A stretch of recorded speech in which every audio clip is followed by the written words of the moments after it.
build your cart, you can open either the image or the catalog options in the exhibitor you want. So let's open the catalog of the UExpo company, for example. Here you have a list of all exhibitors products.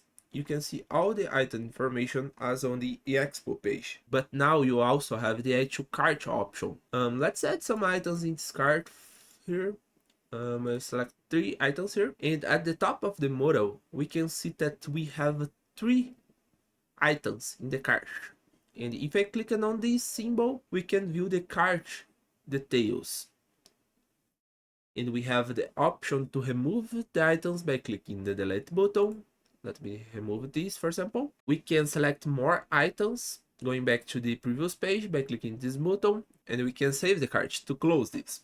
Let's select more items first and then open the image visualization.